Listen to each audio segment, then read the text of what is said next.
guys, what's up? It's GVKcollectibles, and today, you know what day it is? It is Monday. It is Mythical Mountain Monday. So this is basically, as you all know, the show that I go through all the comics that I read for the past week, and I'll show you some of my favorites that I really enjoyed, ones that I really liked.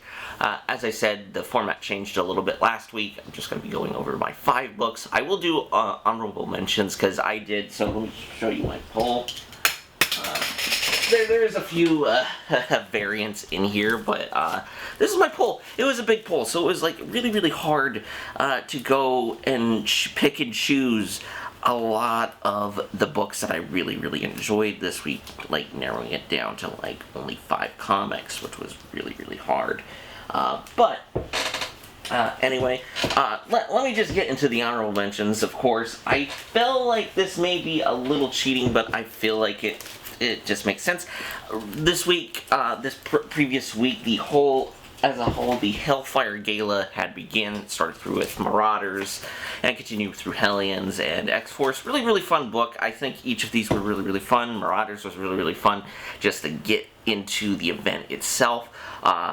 X-Force was really fun. There was a fun cameo from Deadpool in there, which was really fun and really cool. I really liked that, with the continuous story going on there. But Hellions, I think, had to be one of my favorites. This is going to be my honorable mention. I guess all 3 of these are going to be the honorable mention. I really enjoyed them this week. There was other good stuff like Batman Second Son, Batman Catwoman. I didn't enjoy it as much as the previous issue because there was a lot of intrigue with the previous issue of like kind of why Selena Kyle is doing what she's doing. Like the older, like the future side of the story, so I was more interested in that. You get a little bit of that, but it was kind of it wasn't my favorite issue. I think that previous issue definitely had to be one of my favorites, but anyway, Hellions is fun. It was super fun.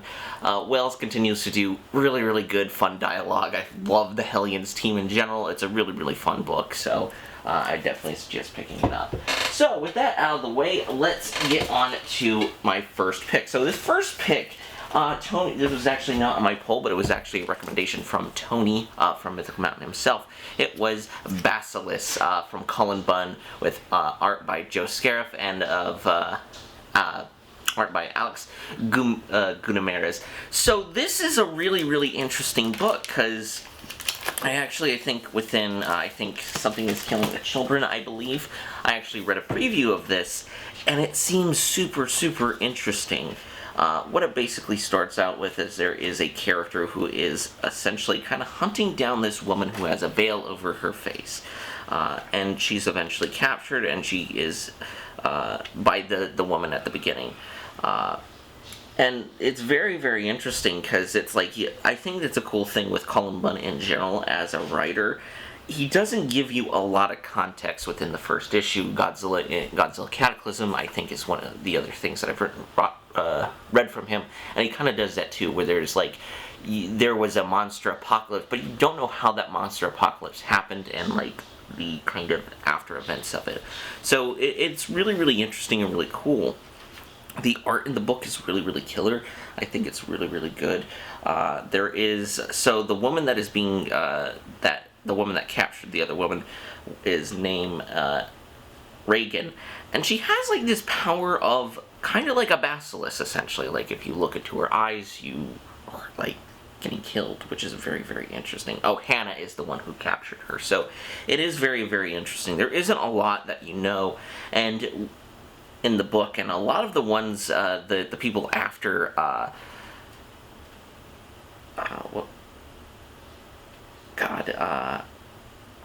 after Reagan are kind of like these they worship her, so it's very interesting. A lot going in to the book. It's very interesting, and I'm already hooked on it because there isn't really too much information you give off. You don't get like, it isn't like a lot of books where it's like, it kind of harkens back to kind of older comic books, I think, of where this is the issue and you don't really get context for a lot of the characters within the first issue. Then later on, you do get like origin explaining of the characters. So I am very excited. I am going to definitely continue reading this Basilisk from Cullen Bunn. I thought it was really good, really fun book. So my next book that I read This one is really, really cool. There was a lot of Batman this week, I have to say. Like, with Batman, the Adventures Continue, which is like the animated kind of sequel to like Batman the Animated Series. You had Batman, the next Batman, Second Son, which was really, really cool. Batman Catwoman, which was, it was good, but it wasn't just, I didn't like it as much as the previous issue that had came out. But it is Batman 109 from James Tynion IV. And it's really, really cool because it is setting up kind of the new, it's kind of setting up the, I guess, the upcoming story called Fear State, which is going to be the big event with the Joker and everything. And a lot happens in this. Like, we get the first appearance of Peacekeeper 1 of the Magistrate program. It's very, very interesting. And we kind of learn, there's a lot of plot details that we eventually learn about what the hell is going on, including the show, Simon Saint and the Scarecrow are working together and essentially kind of sign in the Magistrate program, which is very, very interesting. And ultimately what's going on is that they're going to be framing, Simon Saint's actually going to be framing the Unseen Collective, like, so Miracle Molly's group, because they were kind of contracted to work with Simon Saint and the Scarecrow, which is very, very interesting and very interesting. Peacekeeper 1, it looks like to be a scary MF. It is really, really cool and really well done. Like, so it is interesting to see them all jump into kind of the like a lot of those future state plots, really jump forward, and also kind of show that this isn't quite Future State, where, like, once again, Future State was a possible future for, like, the DC universe, which is really, really interesting, but really, really cool. And we also get a continuation of Ghostmaker's story, which is really, really fun. It continues to be really, really fun. I think James Tynion has a really just fun time writing that character, which is really, really cool. And there's actually cool moments with him and Harley, like he has, like, a bat cave on his own, a ghost cave, I guess to say, but it is really, really interesting. So, and there we also get a appearance from Miss Garner, who's only appeared here and there, but apparently what we're learning, there is something going on with Ivy under the city, where there's essentially like a jungle growing underneath Gotham. So it is very, very interesting to see where this goes, possible thread in the future. Of where it leads, I'm not sure. I'm very excited, though, because it was teased within the Joker. I think it was teased in the last issue, I think Batman 101 or 100, I believe, of, like, all possible storylines where they could continue. So, yeah, that is my number 4 recommendation, is Batman 109. Continues to be a really, really great series. I really enjoy it. I love a lot of the new characters. And the art is just absolutely beautiful. Like, I love the art in this in that book. So, with my next recommendation, with that recommendation number 3? Yeah, 3, I guess. It is Nocterra. Nocterra number 4 from Scott Snyder, Tony S. Daniels, and Tamura Mori, who does a really, really great job on the coloring on here. So, what we eventually learn, Emery is slowly turning into a shade, but is luckily still being kept at bay from a solar light, which is really, really interesting in an IV. So luckily it kind of shows, and it also gives you a continuous background of Emery's and Val's backstory of when they have essentially, it continues off the last issue of where they have boarded up their parents, who have slowly turned into human shades, which is very, very interesting. But the book is super, super cool because they eventually reach Tipton, which is this former outpost that has been overtaken. Then you get to see, like, cool, there's a lot of things that I really, really like, and there's also you kind of learn a little bit more about the shades and everything, and you also, there is still information on Blacktop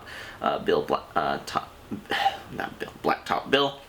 And he's actually working for somebody, so he's not even doing this on himself. He's actually working for something, for somebody, so he is kind of like, it's like a Darth Vader Emperor situation where you think Darth Vader is the main bad guy, but then you eventually learn the Emperor is truly the main bad guy. So, granted, we don't know who Blacktop Bill is working for, so that'll be very interesting going forward, I think, within the book. But there's a lot of action in this book. Val and Hannah actually fight a lot of the shades, which is really, really cool. And I think like the art is really, really killer in it. But it eventually goes and Bailey, sorry, not Hannah, my bad, it's Bailey. But it is really, really cool. The art is just absolutely outstanding. But we also learn that we've run into Tiberius, who is the brother of Gus, the grandfather of Bailey. But then the issue ends on us seeing sunlight. So it is a really, really cool revelation to see that there is now sunlight in this world. I love this series continuously. It's a really, really fun one. I was really glad that I picked it up. Trying to go for the more independent titles as opposed to the main two, just because they usually dominate, but yeah, it's really, really good. And of what I'm just going to guess, the next issue is going to focus on Blacktop Bill, which is going to be very interesting. He's a very interesting and intriguing character, so yeah, that is my number 3 recommendation. It is Noctera. So yeah, camera's about to cut out on me. This will probably be the only time, so I'll be right back real quick. Guys, I am back, and as I said, camera cut off a little bit, but my number 2, we're now to the top 2, and this book was really awesome. I was really excited to read this book because it was the beginning of this event, and it is the official first issue of Star Wars War of the Bounty Hunters. So we kind of continue off, and I also got some cool other variants. We got the action figure variant from, which I love these action figure variants, and I got this awesome Babtars cover featuring Dr. Aphra for Pride Month, which is really, really cool, as she is a openly gay character within the books, which is really, really cool. So, getting down to the nitty-gritty, I will be I think just judging, I will be talking about spoilers for a lot of these books just because it's spoilers. But War of the Bounty Hunters is super cool because we actually learn who took Boba Fett's, who took Han Solo and Carbonite. Granted, it isn't officially revealed to us at the beginning of the story, but later to the end, which is a really, really cool revelation. But we eventually learn Boba Fett is trying to going around bars, trying to figure out what the hell is going on, who the hell may have taken Han Solo off of him. But we eventually learn is that Boba Fett actually has a bounty placed on him by frickin' Jabba the Hutt because of what happened, which is really, really cool. And the art done by Lucas Ross is really, really great, I think, in this book. It is some really, really cool art. It kind of harkens back, I feel like, to those older Star Wars comics, which is really, really cool. But basically, it's just super cool, because Fett is trying to figure out why the hell there's a bounty placed on us. He has a skirmish with Zuckuss and Forlom, which is really, really well done.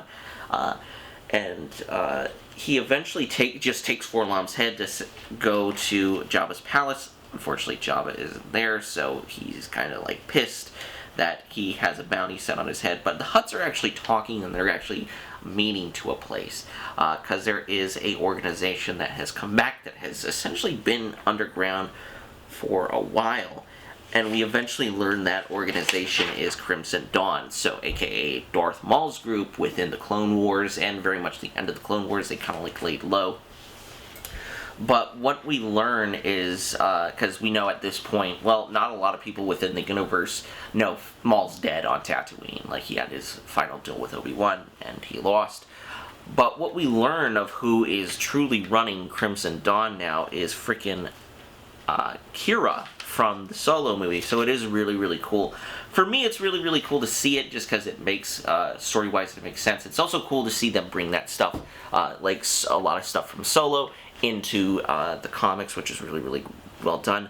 Soule does a really awesome job of kind of bringing everything into the Star Wars universe, and you also get like a few references here and there to Jason Aaron's run too. Like the bartender that Boba Fett talks to at the beginning of the issue was actually the bartender that Luke actually talked to when he was like kind of looking for Jedi, and he was on the Nar Shaddaa moon, which is really, really cool. So far, but then we also get because everybody, essentially, there's this invitation that everybody gets, that Crimson Dawn, whoever can take out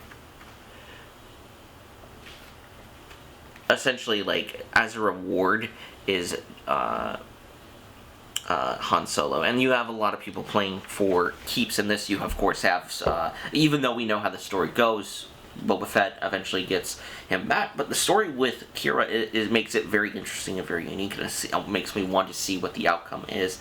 But Afra and Stana got it, got the invitation. Valance and Dengar. Vader kind of knows something's going on. And also, everybody like Chewie, Lando, Leia, and Luke.